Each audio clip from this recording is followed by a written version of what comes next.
Normally it's the movies that spawn the toy line. So what happens when it's the toy line that spawns the movie? Throw in the fact that the movie was also being made by the company that was able to do what Lex Luthor and General Zod couldn't: kill Superman. By the power of Greyskull, I have the power to talk about Masters of the Universe and say, guess what? It's not that bad.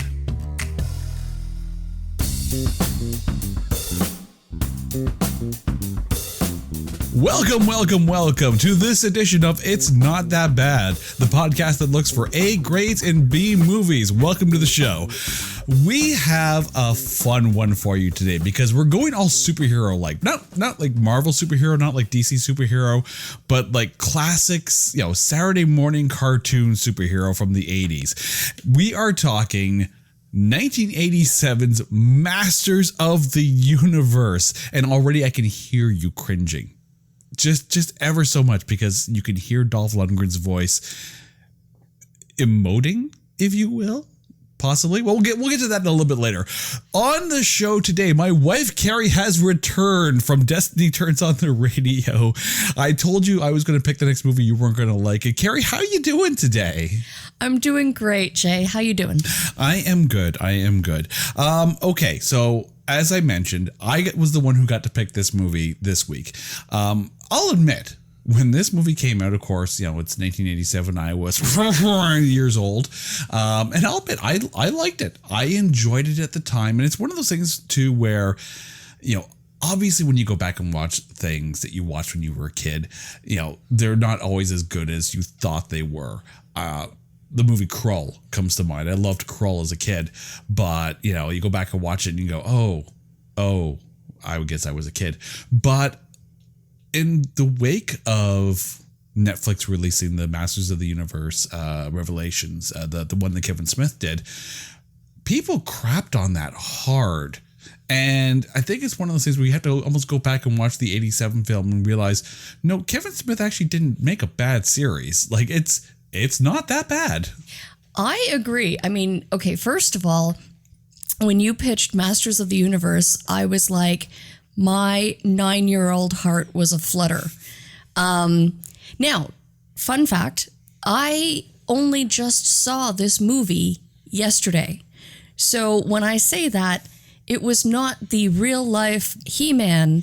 It was my growing up cartoon crush on the animated He-Man from watching He-Man and the Masters of the Universe. Now, were you crushing on He-Man or were you crushing on Prince Adam?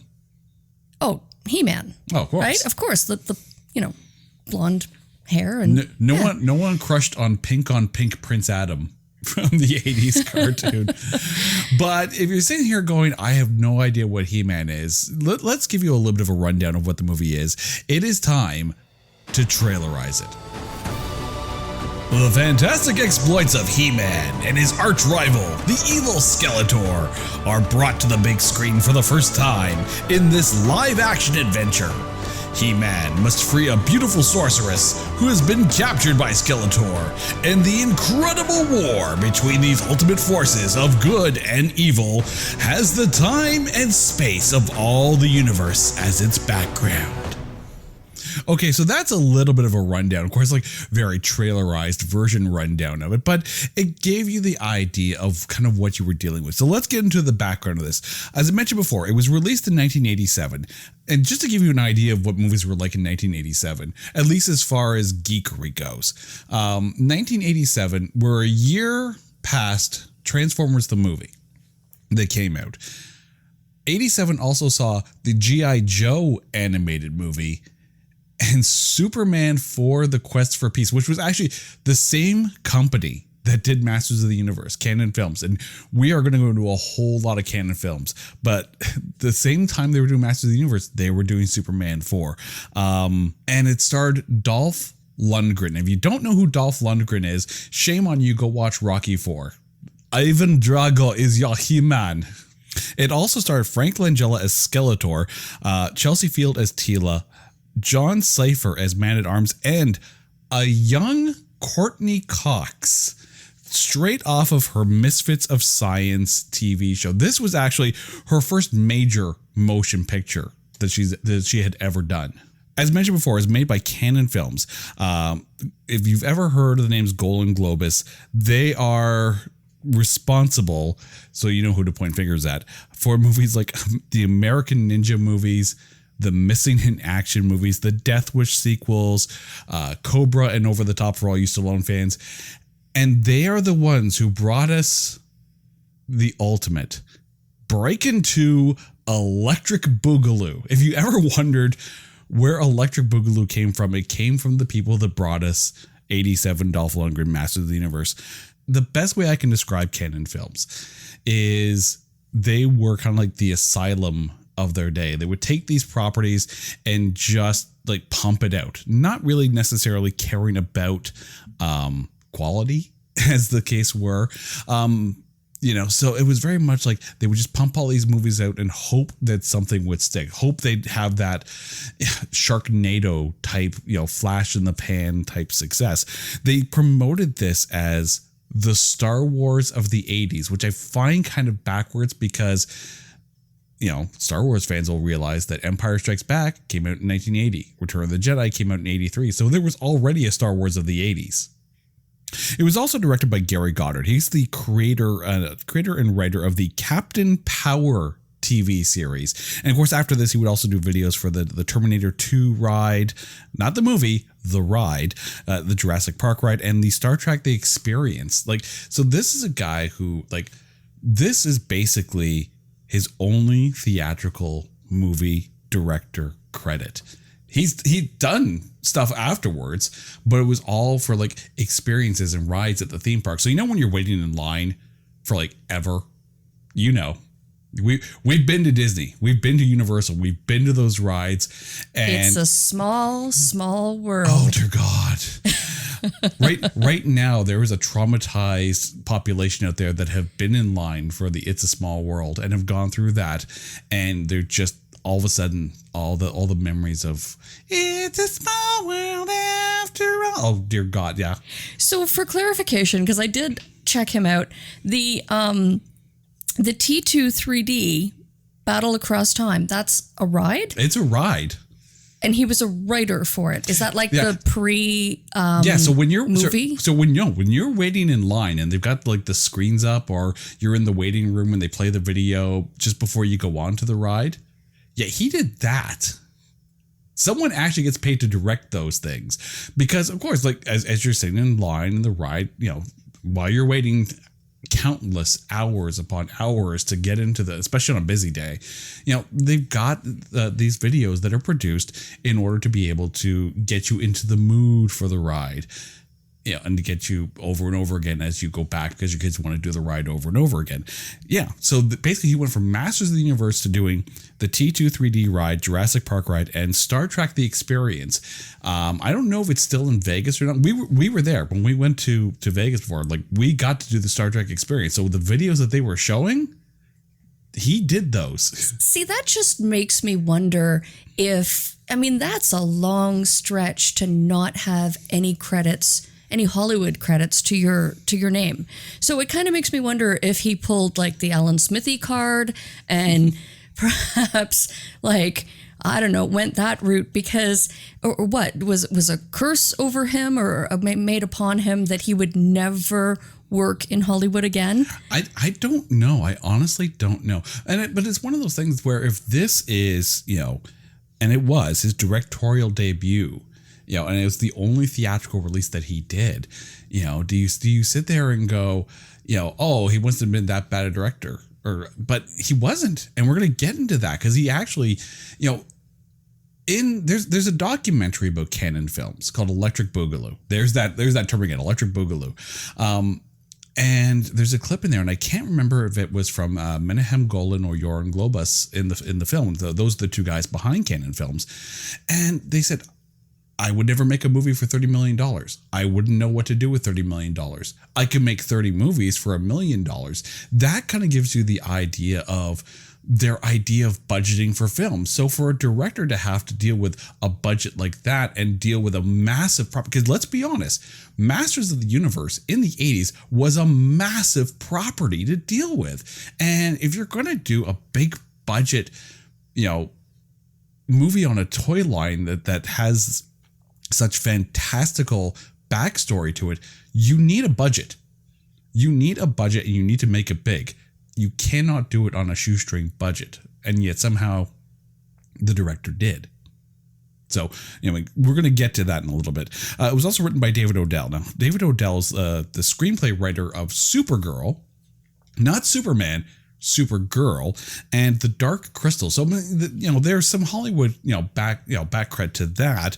Now, when this came out, it came out the same weekend as Stakeout with I can't remember. I'm blanking on who's in Stakeout, but it debuted at number 3 when it came out, behind Stakeout and The Living Daylights. So, I mean, if you're going up against James Bond, you're probably gonna lose, but it didn't do that bad as far as like that opening weekend. We talked about budget.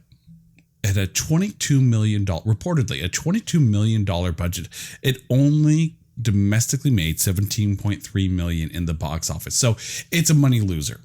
You knew it was going to be a money loser because of, and there are so many stories behind the making of this film that you sit there and go, oh dear God, how did they even make it through? But let's get to the Rotten Tomato score.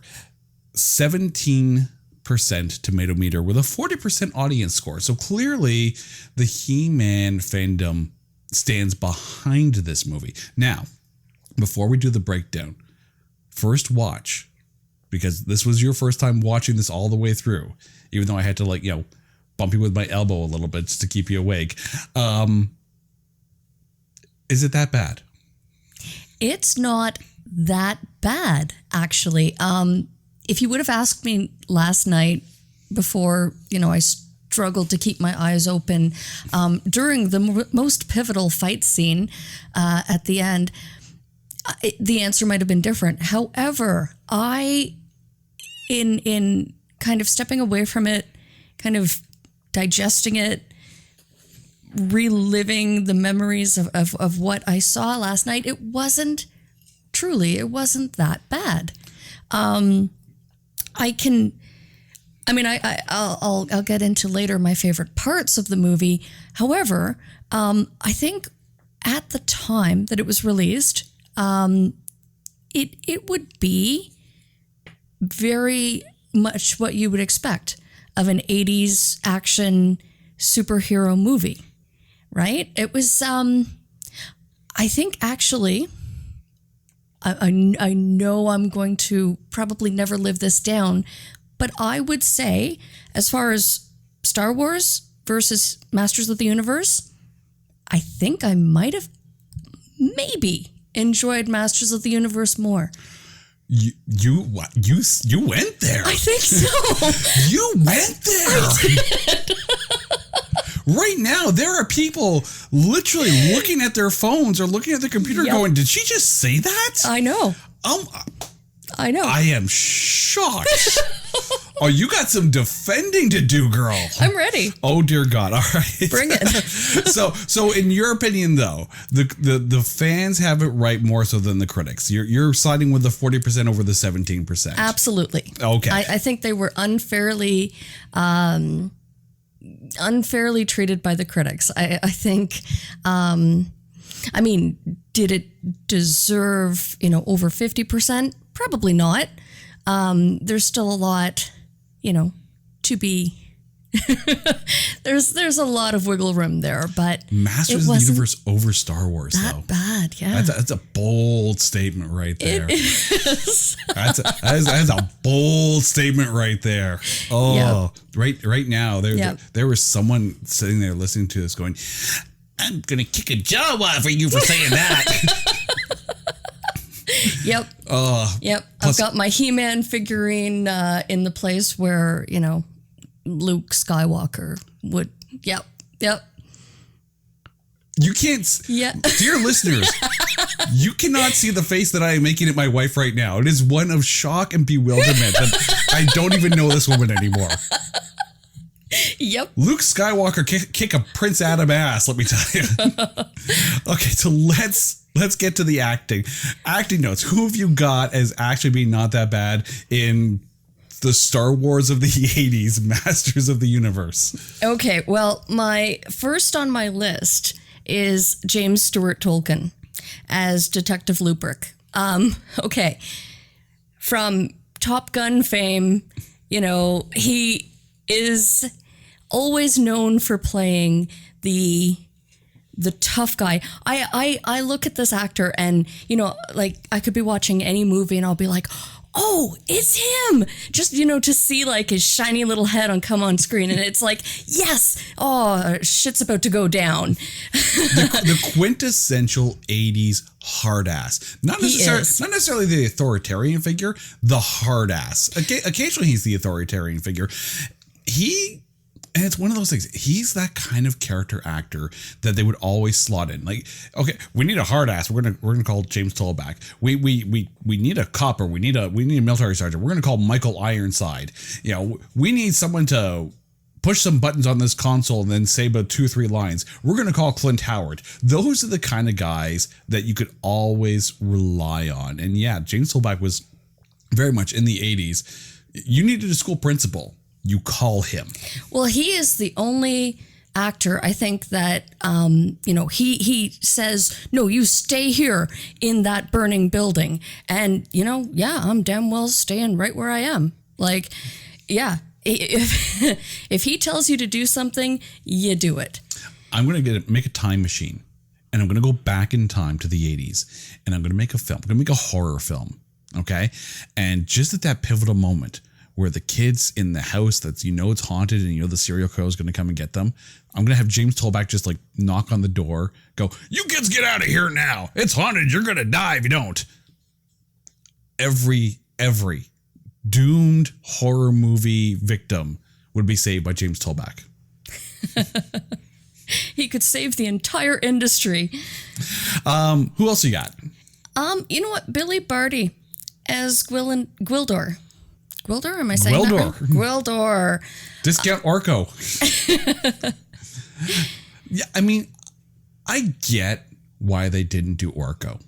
If you think about the Masters of the Universe, Orko was the floating wizard that would just like fly about, make bad jokes, and occasionally try to do some magic.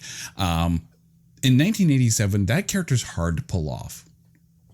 So having Gwildor there as your basically technology-based Orko, I kind of get it. And Billy Barty, like, I don't know what it is about his voice, but every time you hear it, you just believe that he's going to be able to create something that's going to save the day. Like, Billy Barty is the MacGuffin voice of movies. I'm totally fine with that.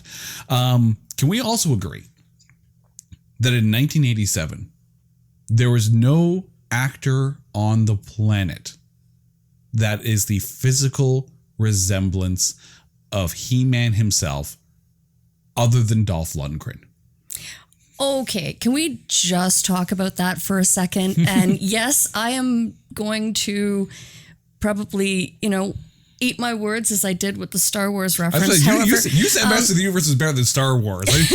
You'd be hard pressed to top that right now. All right, wait for it. Hold my beer. Okay. I got my popcorn. Because I'm about to objectify Dolph Lundgren and say, you know what?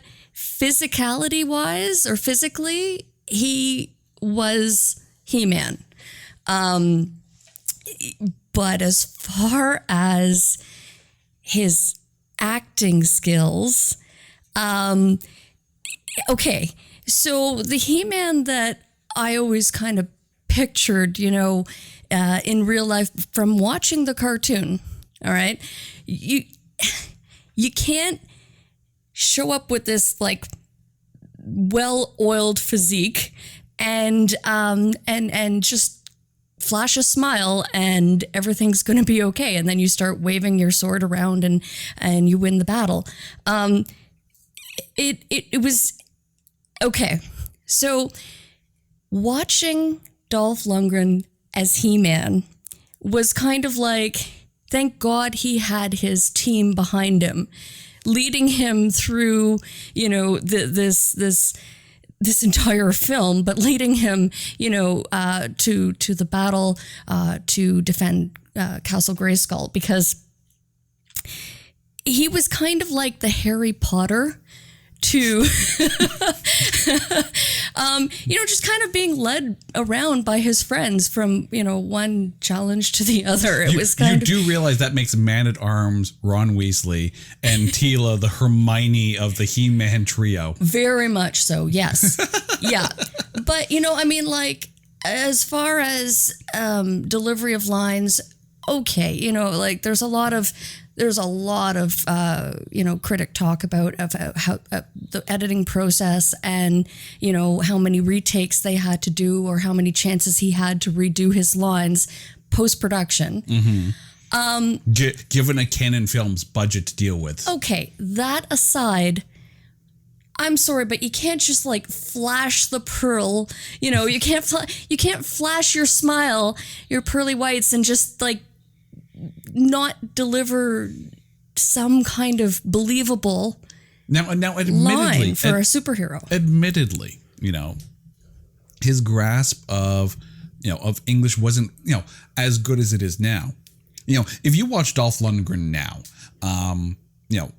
whether it's The Expendables or whether it's his role in Aquaman, he's come a long way from the days of Ivan Drago and He-Man. So there's a lot of leeway given.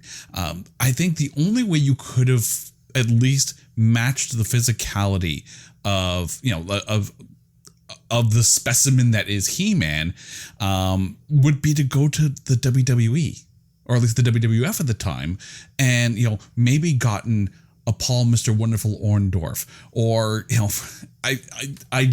you want to say Hulk Hogan, because there's the 24-inch pythons, brother. He would have physically met it, and he would have delivered the lines. But I think it's one of the things where if they put Hulk Hogan in as He-Man, you wouldn't get past the fact that you were just waiting for the moment where He-Man would pop on screen going, "I'm gonna knock you down, brother."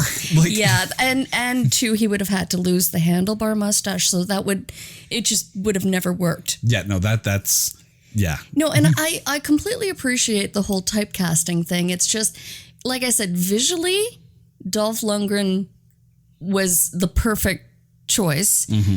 But it wasn't even necessarily the accent. It was, or even line delivery. It was definitely just, and I think this is actually more, I would blame the director of photography, that the shots that they used, at a pivotal scene, and it's like you'll see a close up of his face and he just flashes a smile, and it's like, no, He-Man should literally stay in character of, a superhero that's about to take down Skeletor.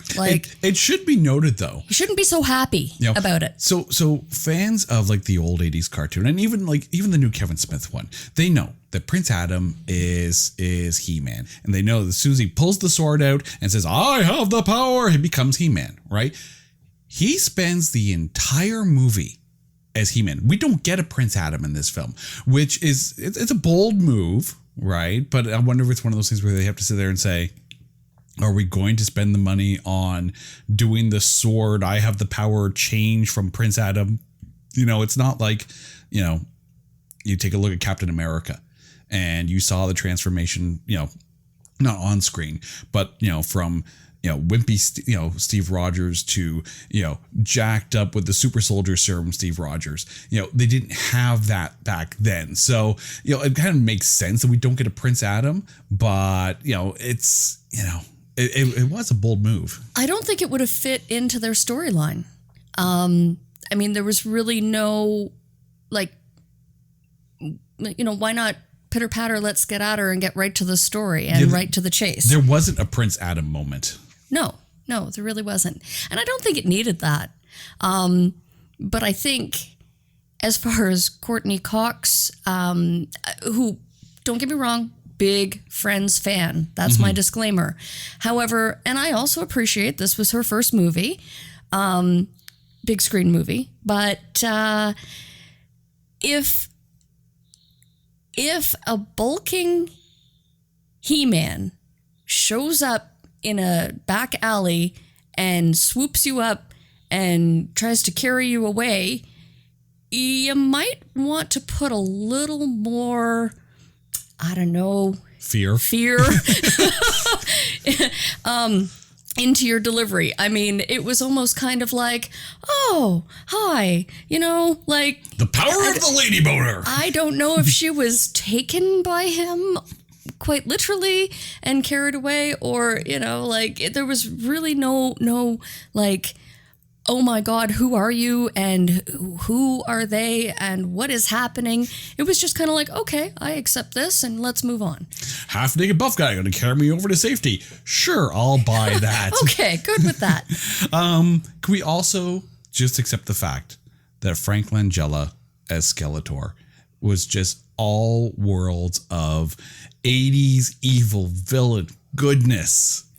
He was fantastic. And I mean, mad respect too when I was reading about why he chose to do the role, and it was because his son watched or was a big fan of the He-Man Masters of the Universe story, the cartoon series. Yeah.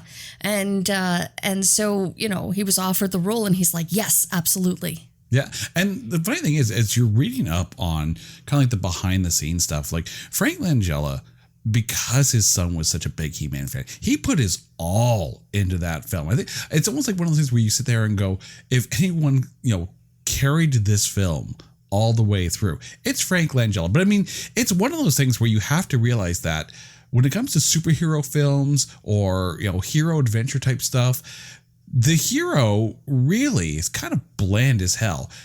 The villain is who you tune in for. If you think about any superhero movie, right? It's not like, oh, hey, we get a Spider-Man film. The first thing you ask is, great, who's Spider-Man fighting? Because you care about who the villain is, because the villain kind of dictates how good the movie is going to be. And anytime a superhero... Here's my bold line here. Anytime a superhero movie has failed, it's because the villain sucks. Whether it's the actual like the casting of the villain, or the backstory of the villain, or the portrayal, or the difference from the source material of the villain. Superhero movies live and die by the quality of their villains. And in this case, Masters of the Universe stuck the landing because Frank Langella is Skeletor. As much as I love Mark Hamill and his voice, anytime Mark Hamill puts his voice to anything, speaking of Star Wars of the 80s, anytime Mark Hamill puts his voice to anything, I am signed on and ready to go. And him voicing Skeletor in the Kevin Smith series, I was like, oh my God, that's perfect. Frank Langella made this movie. Despite everything else that probably went on with the production, he soaked up every scene. Okay, can we just talk about that for a second? Because again, this was my first time watching it last night. Very late in the evening, couldn't keep my eyes open, except what I did take away from the movie was the dynamic between Evelyn and Skeletor. Mm-hmm. Now, I have to ask you, was there an underlying romance? Was Evelyn trying to get Skeletor's approval of, and the way I see Skeletor is this narcissistic, evil dictator of Greyskull, so was she really just trying to get his attention? I think, what's her story? Okay, so as I was doing my notes for this, Meg Foster, who played Evelyn, actually came out and said that when she was prepping for the role of Evelyn, she used Lady Macbeth's storyline as kind of like the motivation. But as you watch it and you deal with, because Batman the Animated Series was made in the 90s, so it wasn't around when Masters of the Universe was around, at least when the movie came out. But take away the manicness of it, and you have a very much, and the way Meg Foster played it, by the way, she was brilliant too. She was absolutely brilliant. Harley Quinn. If you think about how much Harley Quinn does in order to gain the attention and the affection of the Joker, only to realize that the Joker only gives a damn about himself. And no matter what Harley Quinn does, Joker's never going to appreciate her. That is Meg Foster's Evil Lynn. She is trying her best to do whatever she can for Skeletor. And you saw at the end of the film, by the way, full disclaimer here, the movie came out in 1987. If you haven't seen it by now, screw you. Go watch the movie. That would have been me 2 days ago. Exactly. By the way. But you watched the movie now, so we're good. Yeah. You know, at the end, like the big fight scene at the end happens, and all of a sudden it's like, oh, she bails. She leaves him high and dry to fend for himself while fighting He-Man. That's the moment. That's the moment when Harley Quinn realizes that the Joker is never going to love her, that no matter what she does, she will never be a part of his, attention or, his priorities. So bail. Just bail. So Evil Lynn, as played by Meg Foster in 1987, is Harley Quinn. And for a moment, let's just talk about those eyes. And that was literally, I think, those are her natural eyes. The key to her landing that role. She has said in interviews in the past that, I know when they were filming, they were talking about maybe giving her contacts, but they're like, no. She has said she brings her own special effects to a movie. Yeah. So, she's a budget saver right there. But yes, it very much she had the perfect look. She had the perfect demeanor. She carried like her screen presence in this film.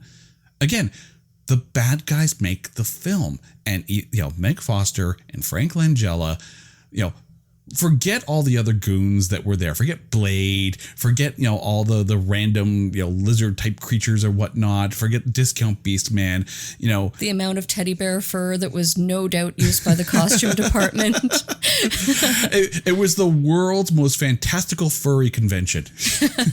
Okay, but I completely agree what you're saying about it's the villain that has to make the movie. I mean, come on, Jared Leto's Joker. Oh God. Right? Yeah, no. So, 100%, you are completely right there. And, definitely, I think the two characters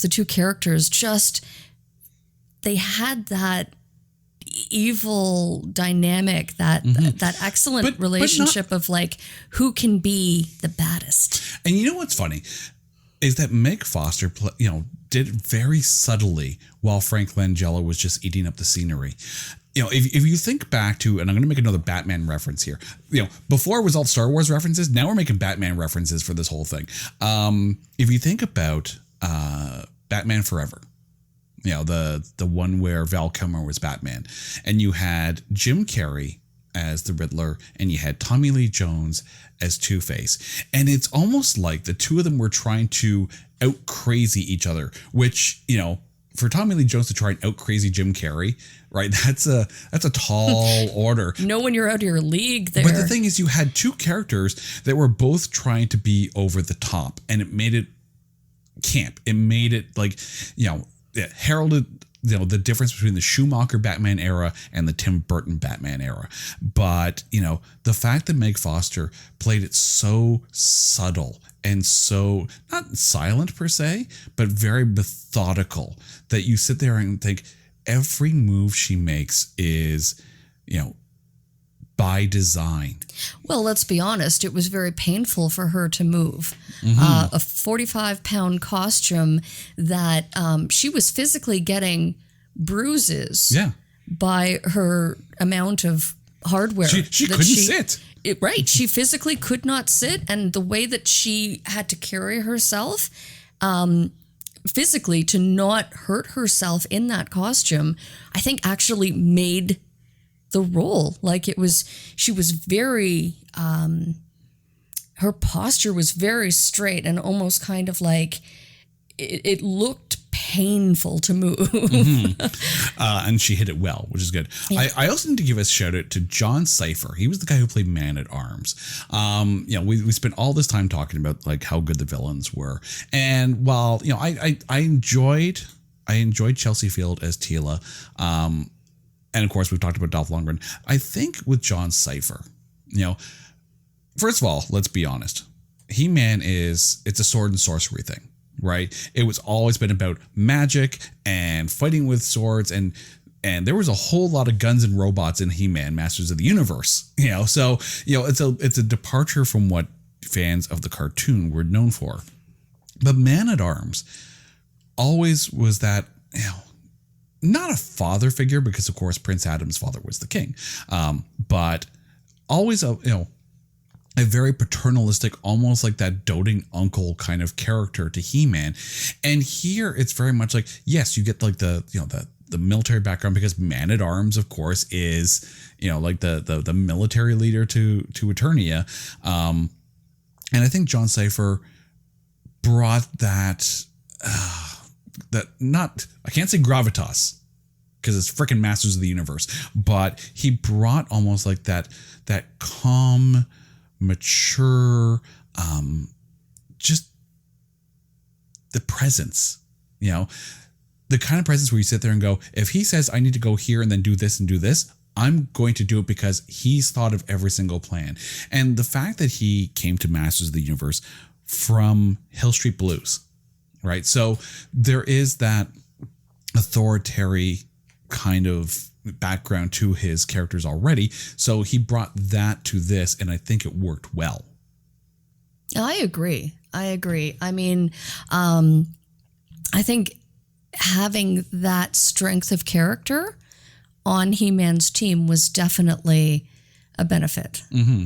And I mean, I did like the play between Chelsea Field, Teela, and Man-at-Arms. Of course, Teela is Man-at-Arms' daughter. So they had a very paternalistic relationship too, because, Man-at-Arms is trying to train Teela to kind of like take his job kind of thing somewhere down the road, and, make her tough and show her the right way to do things, everything. And yeah, like the two of them played off each other very well. It's almost like you could have put those two, take Ron and Hermione, put them out there, and they're going to solve it, right? You're the one who made the Harry Potter reference, so. Yeah, exactly. And that's kind of where I was going with that, is like, okay, you get this trio of characters, and you definitely have, the one leading the charge, and then the one taking care of everything along the way. And then you've got He-Man smiling really big and just kind of showing up and, taking everyone out with his sword, which, by the way, can we just talk about, so when this movie came out, it was no doubt promoted as a family movie. You want to take your kids to it, but I think the downfall is that the amount of gun violence that you had mentioned, a lot of, parents maybe thought it would be too violent. I think, what is it? The kill count is at like 43, but it was mostly, Skeletor's troops, which very much in line with Star Wars. I mean, I didn't find, as a parent and as a movie buff, I didn't find that it was overly violent. I think I would let the kids watch it, because in comparison to some things that they might have seen today, it wasn't that bad. It just wasn't, and again, it kind of maybe lost something with the amount of guns as opposed to like sword play. I mean, I don't have a problem with, the lasers and the robots kind of thing. And I know that's very much like, like an 80s trope. We don't want to see people dying in in a movie that kids are going to see. So kill the robots, like that. Take a look at stormtroopers, right? These were basically like off-brand stormtroopers. But they never hit anything. So they were more on brand than they were off-brand. But, let's take a look at some of those kids movies that came around that time. I remember 1986 going to see Transformers the movie in the theater. And they killed Optimus Prime. Like, when you're 4 years old and you're in the movie theater and you're watching the greatest leader of your Saturday morning cartoon life, and they offed him.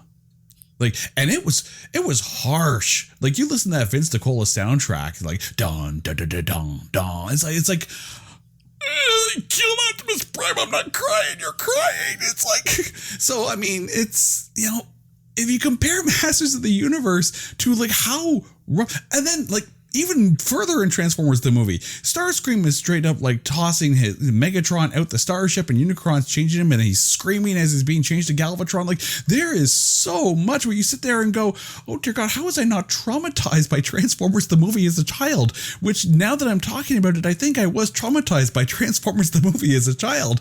Masters of the Universe is not that. It's very kid friendly, and like, it was very campy. Oh God, violence. yes. I mean, you know, even during the time, to say that it was too violent to become a family movie, I don't know if I buy that. I really don't. I think there's a lot of stigma that came with being made by Canon Films. You know, again, take Breakin' and Breakin' 2 Electric Boogaloo aside, okay, where you know, we're all going to dance to Save the Rec Hall and Electric Boogaloo. You know, take the Superman 3 and 4 that they did aside. Especially, you know, we're definitely not going to talk about Superman 4 unless it gets its own episode. The Death Wish sequels, Missing in Action, Cobra, like the American Ninja movies. Like, go back and watch them now, and yeah, there's a whole lot of camping. You sit there and go, okay, well, yeah, this isn't so bad, but at the time, and there is some harsh stuff in some of those Death Wish films, and then for Canon Films to come out and go, okay, you know, and they were like, they also made Lady Chatterley's Lover and Bolero. Like, Canon Films is not known for, you know, rinky-dink Saturday morning cartoons turned into movies, and all of a sudden they're like, and now we're going to give you Dolph Lundgren as He-Man, and you're going to buy it from the company that trotted Bo Derek naked on the screen for God knows how long. Like, really? Like, really? That is literally like Quentin Tarantino, like, making a Barney movie. Ooh, but can I share that there is a connection between Dolph Lundgren and Quentin Tarantino?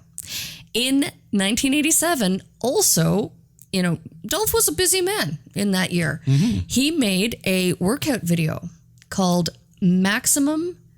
Hold on, let me find it.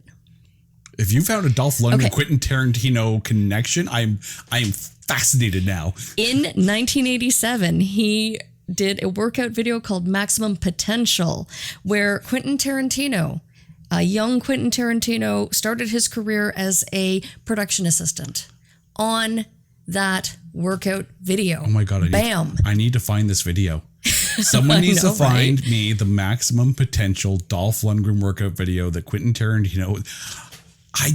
What? Well, I mean, it's not like he started, I don't know, like knocking people off with a kettlebell or something. I mean, he was a production assistant. He didn't write it, you know, didn't direct it, but a nice little. And speaking of workout videos, by the way, getting back to James Tollback, tell me Boss Rutan wouldn't have played that role perfectly. Oh my gosh. boss, you know, diggity dang Boss Rutan. Yep. Oh God. Now, we need that to happen now. Okay, so let's talk about, you know, and I'm going to finger quote this for all the people listening, the plot. Okay, so you start your film, like, you literally start your film, Greyskull has fallen. How do you not start actually showing the battle? Like, it's like they show the sorceress from behind the scene looking out from Castle Greyskull, go to titles, and then all of a sudden Skeletor has Greyskull.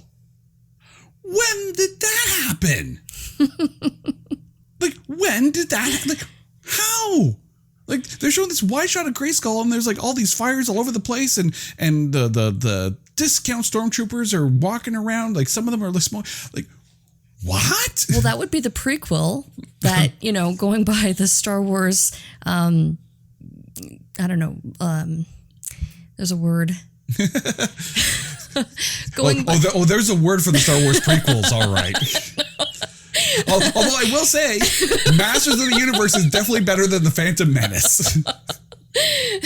History will prove me right on that one. Okay, going by the Star Wars story arc of, like, you know, numbers and sequence doesn't really matter. It's the Quentin Tarantino rule. Mm-hmm, yeah. Again, you know.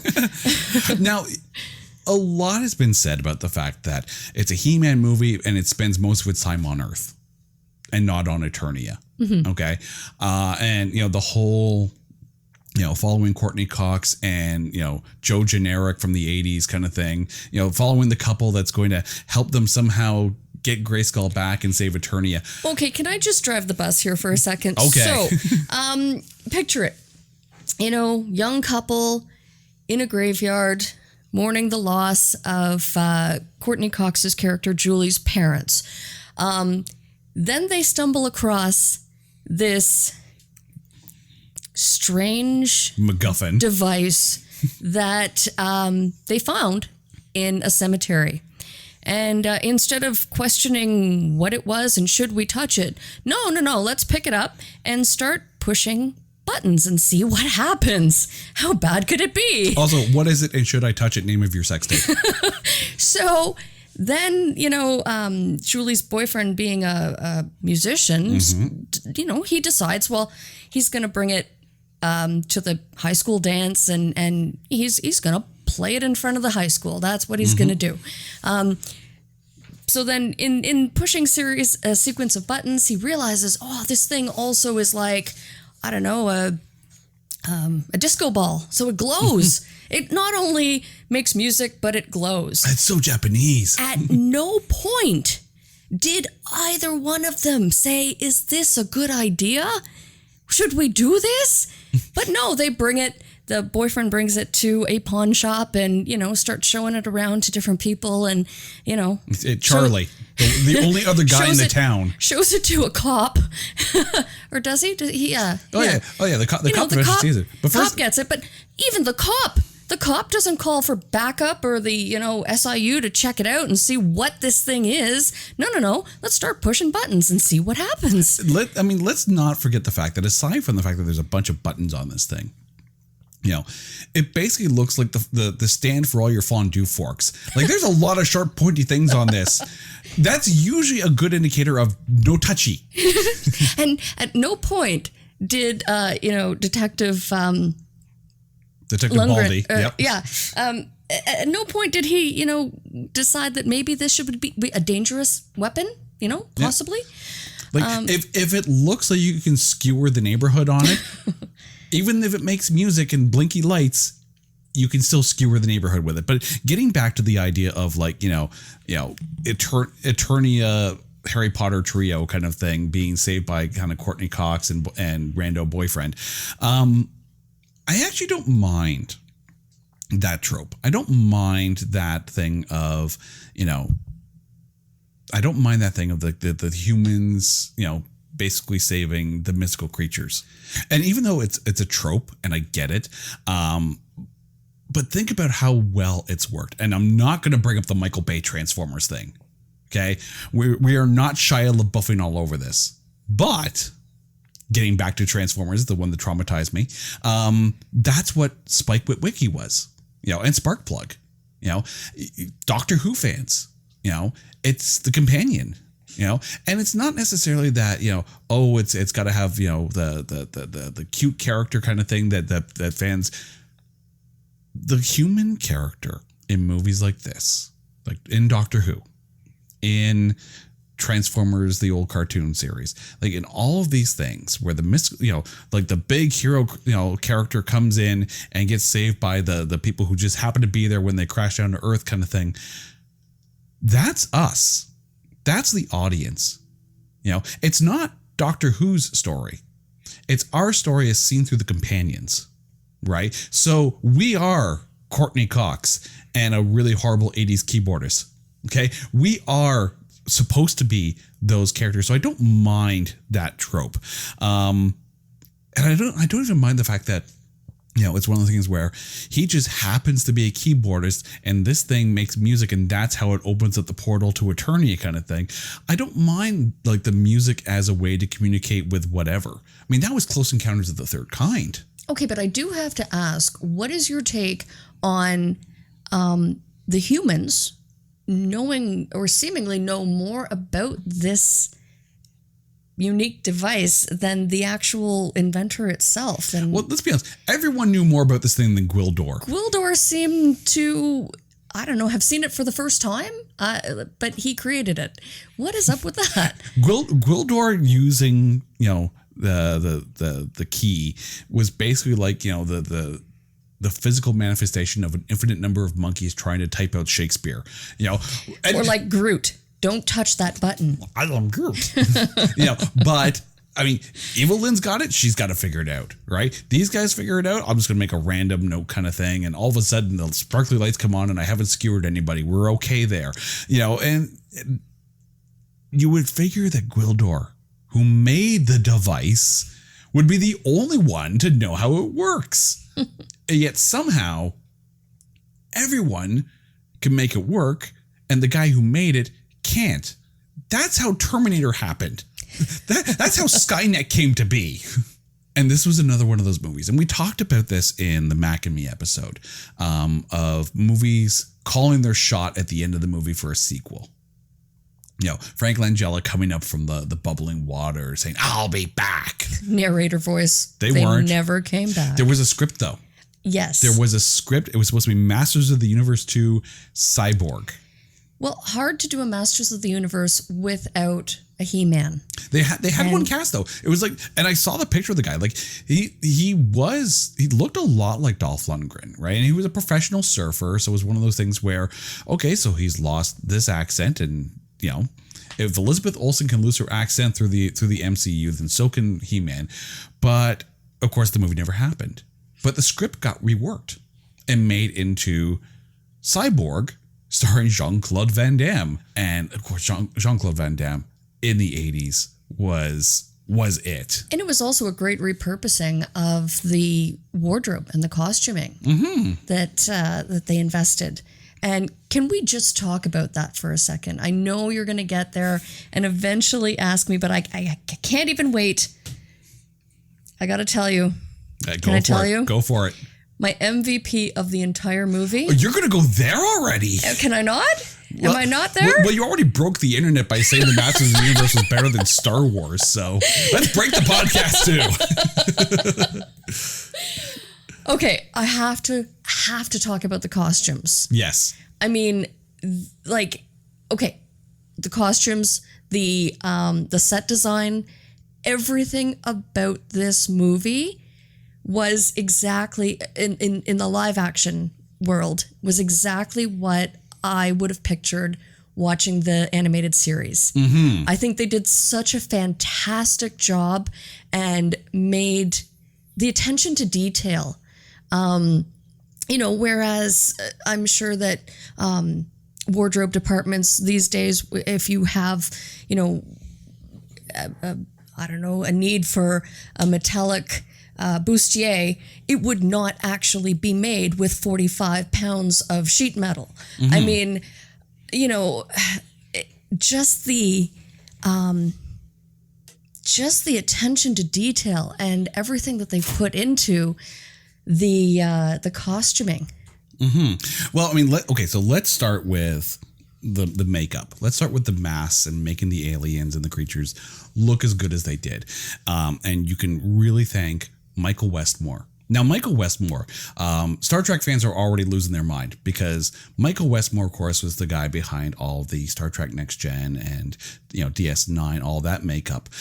So he was the basically the makeup consultant. He was the one that kind of helped put together all of the mask work and the latex and all that kind of stuff for Skeletor and his merry band of never gonna defeat He-Mans.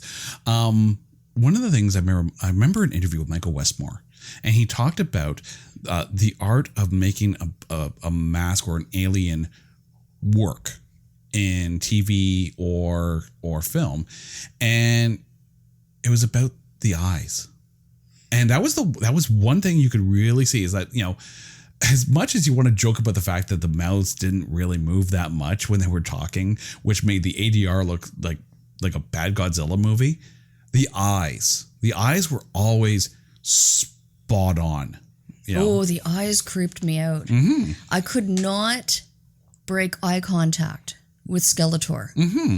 I was just fascinated because you have a very intricate, very detailed skeleton mask or facial skeleton features. And then the eyes that are moving underneath it all. Yeah. And even Gwildor's eyes. Oh, and again, that was the thing. As much as, again, the mouth didn't move that much, right? The eyes really told the story. You know, if you can connect with the eyes, you know, then you can connect with the motive of the character, and that worked out well. Funny thing about that Skeletor mask, though, it saw the light of day again. Mm-hmm. Yeah, yes. Because if, you know, on Star Trek: The Next Generation and DS9, Worf would go and fight this skull-faced alien in the holodeck. He's fighting Skeletor. He literally is. You now have a Masters of the Universe Star Trek crossover because Worf is fighting Skeletor in a holodeck, thanks to, you know, Michael Westmore. And yeah, the costumes. There was a ton of really good work. I mean, obviously He-Man, like he's barely dressed in the cartoon. He's barely dressed here, so it kind of works out well. Man-at-Arms was well done. One of the ones that really stood out to me, and you're never really going to get the, you know, yeah, Captain America, it's comic perfect, right? Yes, Iron Man is comic perfect, but a lot of that's CGI kind of thing. Batman is Batman kind of thing. So it's not, but when you're dealing with a lot of characters from comics or cartoons coming over to movie, you're kind of expecting a little bit of wiggle room as far as the original costume. You know, it's not as drastic as the X-Men going from the, you know, bright yellow Wolverine to just wearing all black and kind of making fun of the yellow spandex in X-Men. But the Sorceress, you know, if you think about that costume in the cartoon with like the bird helmet and the wings and all that, it might be a little bit out there. But I thought what they did with her costume, with the Sorceress's costume, I thought it looked great. Oh, it was brilliant. Mm-hmm. It was I think it was absolutely perfect. I think there's only one costume that kind of stood out with me as not exactly, you know, what it could have been, or it's like we spent all the money on the other ones and let's just make Tila look like she came from aerobics class. Because it kind of does. I mean, headband aside, because yes, the headband is there, but she kind of looks like she came out of an aerobics class with that outfit. It works, I think, in relation to Man-at-Arms because it is a bit more subdued colors, but it's very much like, yeah, it's 80s. It's 80s and yeah. It is, but I mean, I think the aerobic chic look was pretty much, I mean, remember in like the Wanda episode where Agnes showed up in her workout wear. Yep. Like that's kind of how you with dressed. The leg warmers and headband. Yeah. So that explains Tila. It was Agatha all along. Multiverse. Right. But you're right about the set design though. And I think one of the things that really got to me about the Castle Greyskull throne room set is that it reminded me of the 1980 Flash Gordon film.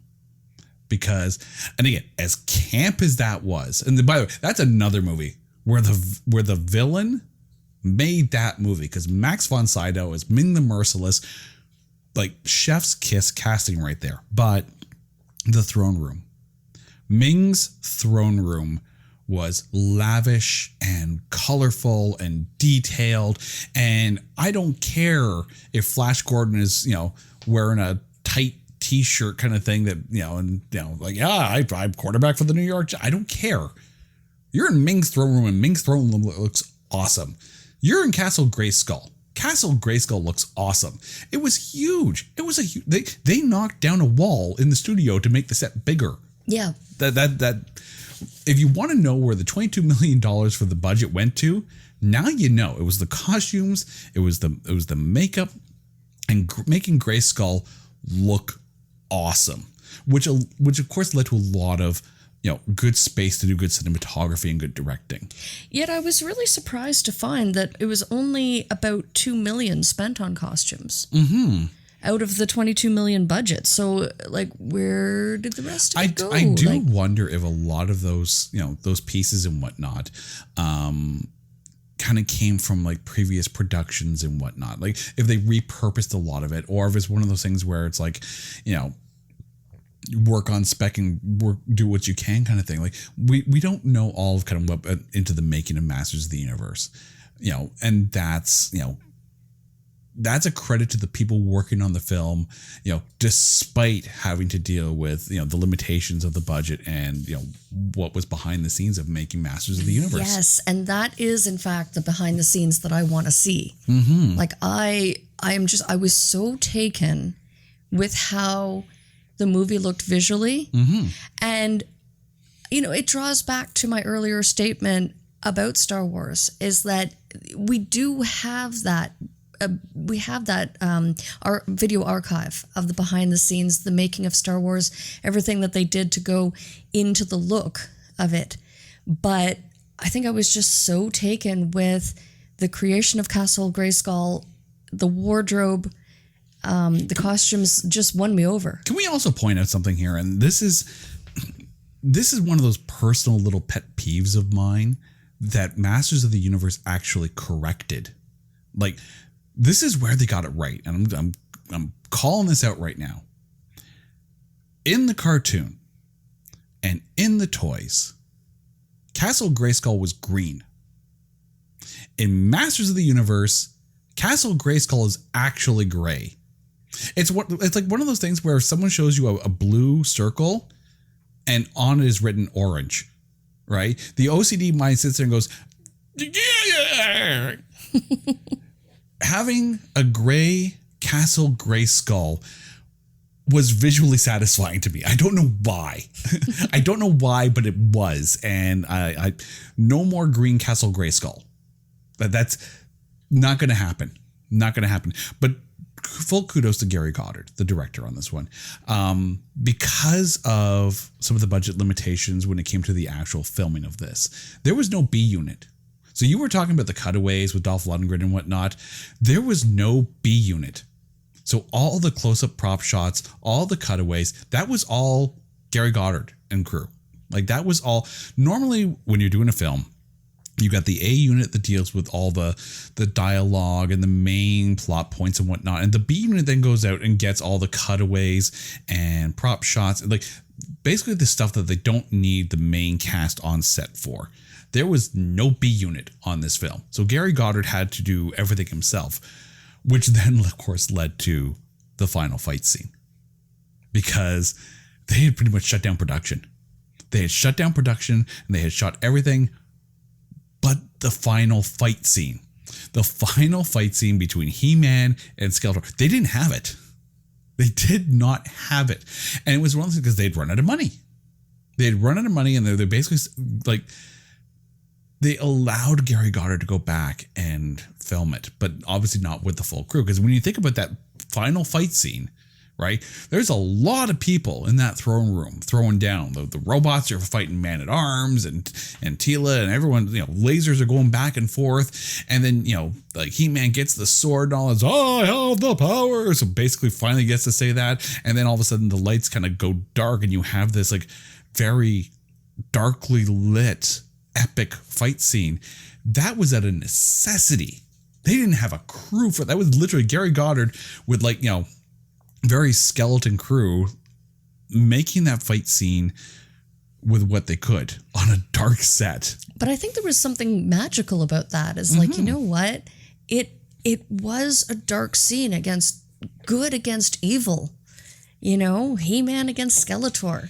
And I think it's one of those things where it brought an epicness to it. It brought almost like an otherworldliness to it. It's like one of those, if you think about Avengers Endgame, you know, that's a massive fight with a lot of CGI creatures going up against a lot of CGI people.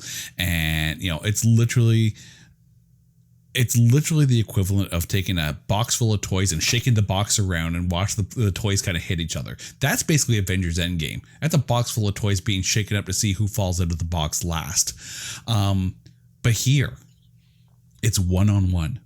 It's He-Man and it's Skeletor. You know, I'm going to make another Transformers reference. It's literally, you might as well just sit there and go, one shall stand, one shall fall. And the fact that it was shot that way with like, the behind light kind of, changing color and whatnot. And like, I know that the people involved in making sure that this film made it to completion.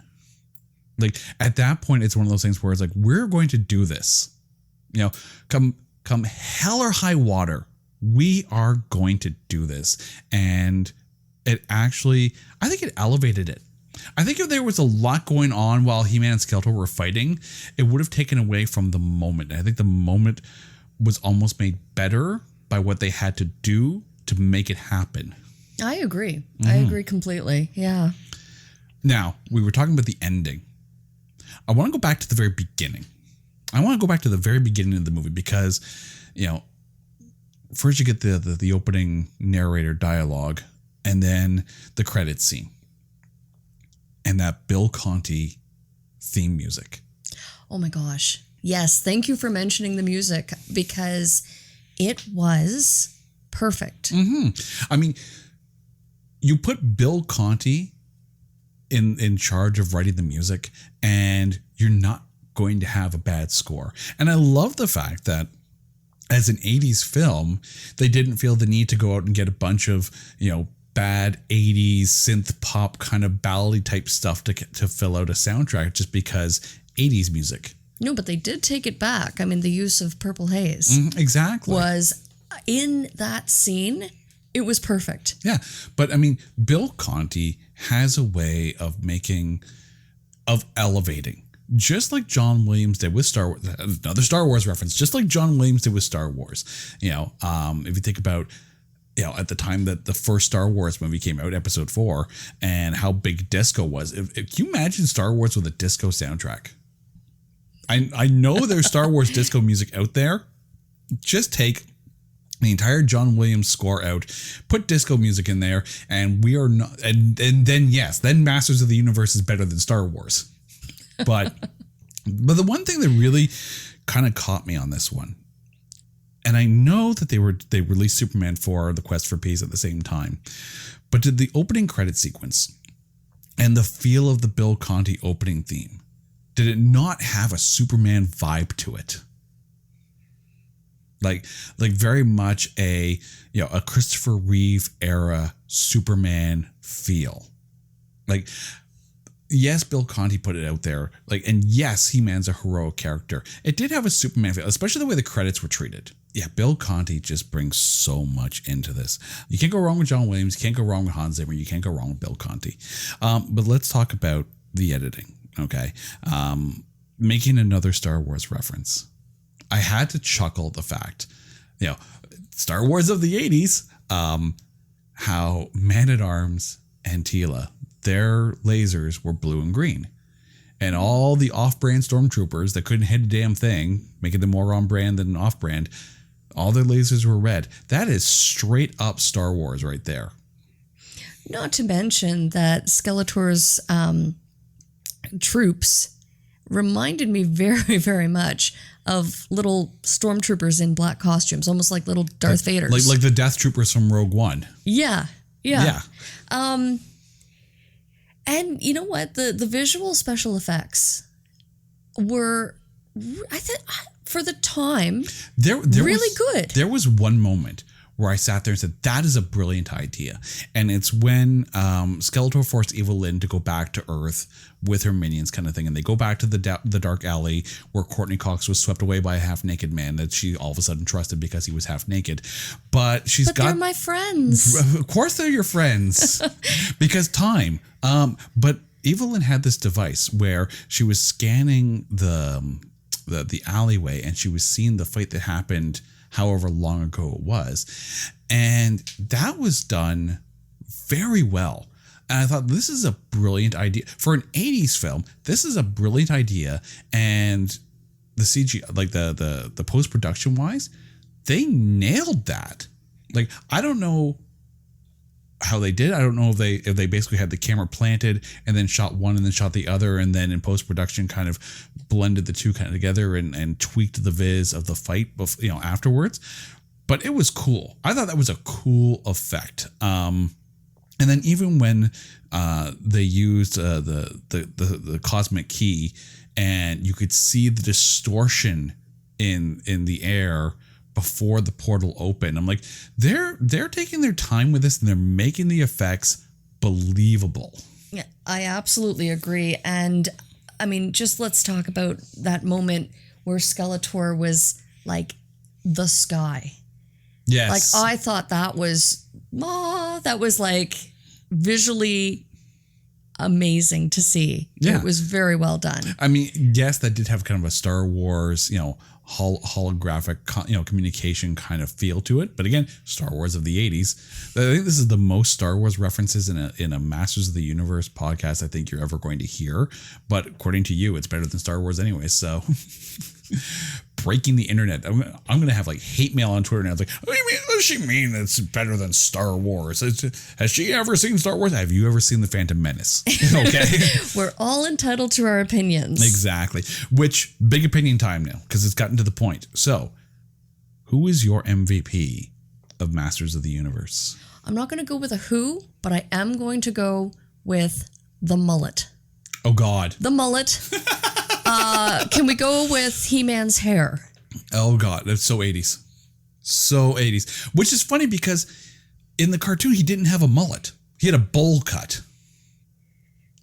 Yeah. Which, for the record, that means you had a crush on a cartoon bowl cut. Yeah. Yeah. Yep. You have put it out there now. Masters of the Universe is better than Star Wars to you because of your crush on the bowl cut.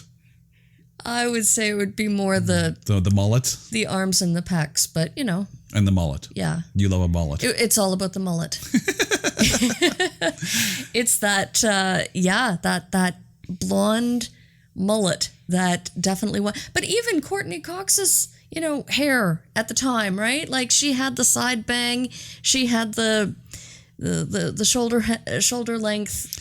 Courtney Cox just wins no matter what she hair. does. It was perfect for the time, perfect for the 80s.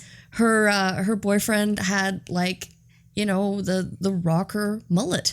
The hair is my MVP.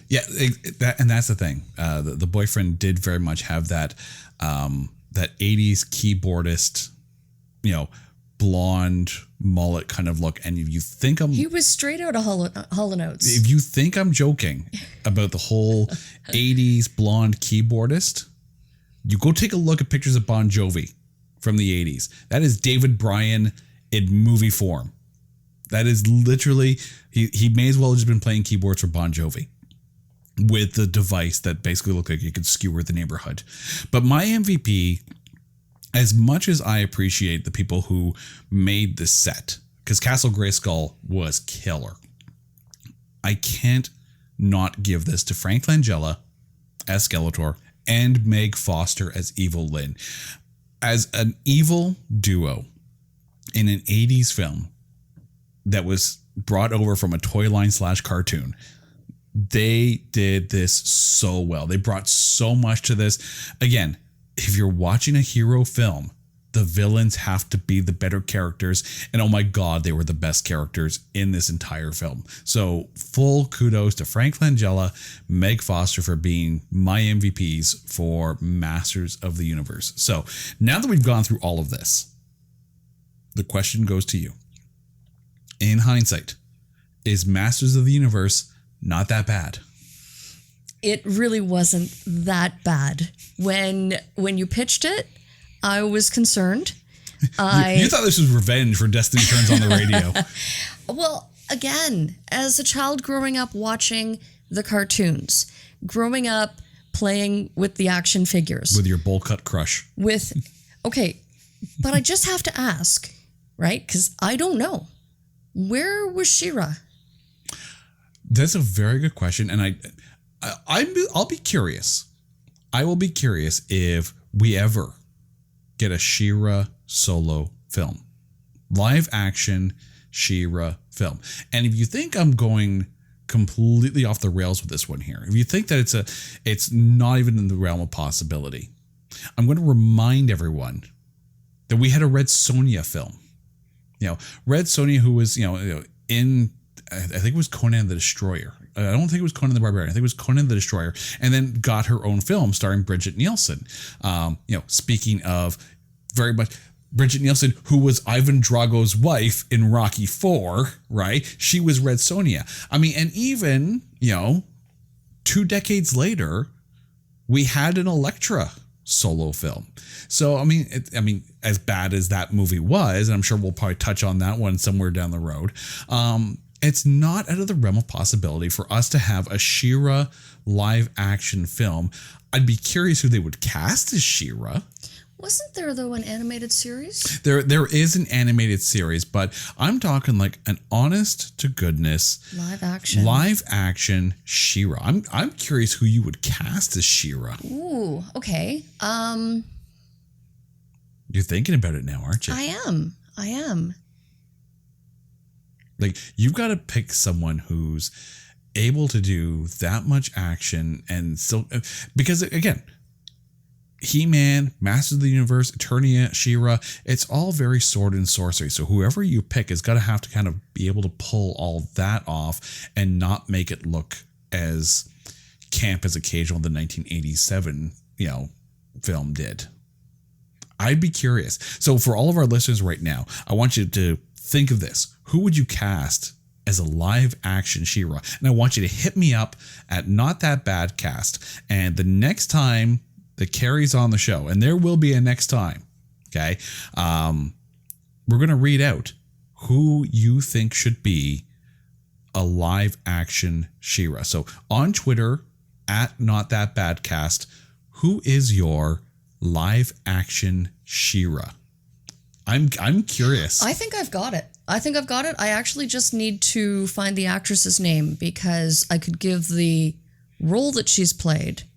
But I think I'm going to hold off. I'm going to keep that little gem of information, and let's just see, Jay, if I'm ever invited back after my Star Wars. That's a strong statement. I made a bold statement right there. As I sift through the Twitter responses of, oh dear God, how did she say Masters of the Universe was better than Star Wars? And I filtered all the ones that say, the She-Ra fan casting kind of thing. You will definitely come back on the show. Why? Because I love you. And no one else can put up with my bad jokes like you can. But to our listeners, thank you so much for listening to this episode of It's Not That Bad Cast. As I mentioned earlier, if you have a movie that you think needs defending, if you have a movie that you think that the only way in hell can we find something that's good about it, hit us up at Not That Bad Cast on Twitter. Drop the movie. Let's see what you've got, and we're gonna go through it and find only the A grades and B movies. I'm Jason. Thank you so much, Carrie, for joining in this time. This has been It's Not That Bad. Take care.